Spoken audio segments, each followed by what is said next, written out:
game in the Big Easy, the Blitz. Dat Wynn and Jason Minix from Radio Row, San Antonio's sports leader, 1250 ESPN, San Antonio.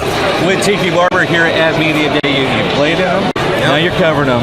Dad's first experience as a media member for Media Day. What advice would you give him? Dad, it sucks. Just like when you were a player. When I was a player, sitting here up on the stand, you've heard these questions so many times, and you have to get through it. It's hard to absorb the stage that you're in, but it's fun at the end of the day. But it's tedious. We all know that the 2 weeks in between the championships and the Super Bowl, it's just an opportunity for everybody to ask you questions over and over and over and over again. And even on the media side, you find yourself doing the same thing. Yeah, you made the transition from as a player to the media. Can you give some advice what you did and what was the hardest thing, what was the easiest transition for you? The most important thing is just to do it. I was fortunate. I lived in New York, so I was doing media in 1999 in my second year. So you just get a lot of repetitions. The more you do it, the more comfortable you get. You know everything you're talking about already. It's easy. It's in there. You just got to be comfortable in presenting it.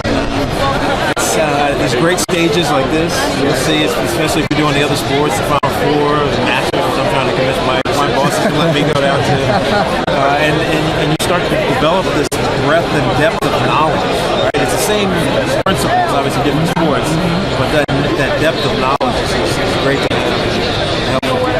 And it helps you come up with better questions. So when you were working around the San Francisco part of the media day, what were the dumb questions you were hearing going, man, I'm glad I'm not on the other side of that mic? I'm sitting here listening to Randy Moss. Obviously, our radio show is in the morning, so we're not picking anything up this afternoon, but just listening to people's mentalities.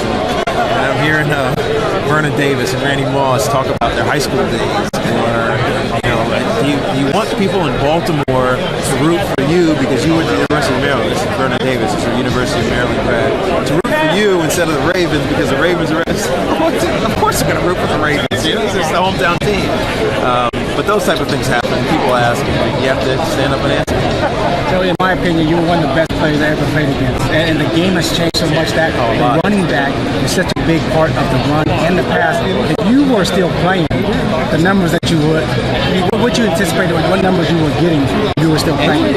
It's interesting because when you look at how a lot of the teams are platooning now, there's not a lot of guys that did it like I did it, Daniel Tomlinson, Marshall Faulk even, where you didn't have to leave the field. I think Ray Rice is one in this game. Arian Foster is another who can stay on the field on first, second, and third down. And to me, that gives you a competitive advantage offensively. When you're changing guys up, you don't know, you kind of know exactly what's coming. When you have one guy that can do it all, become that complete back, it gets more competitive advantage for you offensively. Well, and you talk about how the game is changing. You have Bernard Pollard saying yesterday he doesn't think in 30 years the game will still be there. They're talking about all the head injuries.